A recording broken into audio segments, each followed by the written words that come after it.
Hare Krishna everyone. Until now I have recited 1 to 11 chapters in Bhagavad Gita. Keep listening to my videos.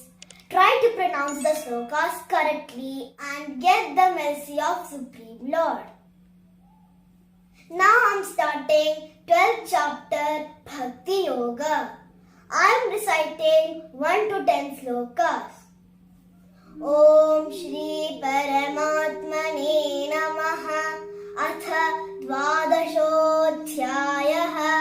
भक्तियोगः Arjuna उवाच एवं सततयुक्ता ये भक्तास्त्वां पर्युपासते ये चाप्यक्षरमव्यक्तं तेषां के योगवित्तमाः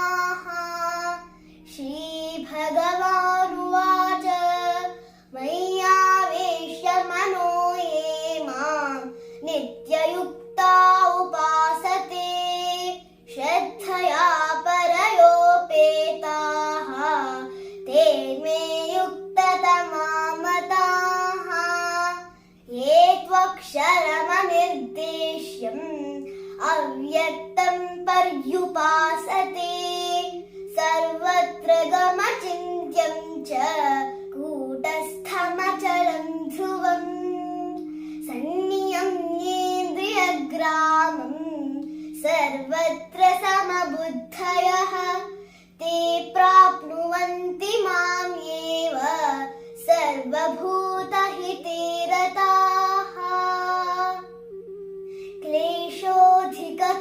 क्लेशोऽधिकतरस्तेषाम् अव्यक्तासक्तचेतसाम् अव्यक्ता हि गतिर्दुःखम् देहवद्भिरवाप्यते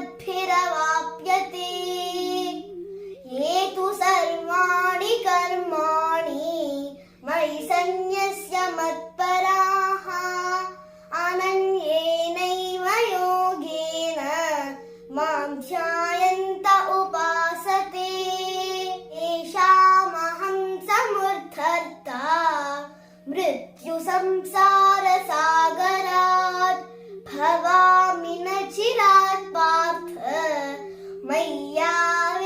मय्यावेशितचेतसा मय्येव मन आधत्स्व मयि बुद्धिं निवेशय निवसिष्यसि मय्येव अत ऊर्ध्वं न संशयः अथ चित्तं समाधातुं न शक्नोषि मयि स्थिरम् अभ्यासयोगेन ततः मामिच्छाप्तुं धनञ्जय अभ्यासेऽप्यसमर्थोऽसि मत्कर्म परमो भव मदर्थमपि कर्माणि कुर्वन् सिद्धिमवाप्स्यसि.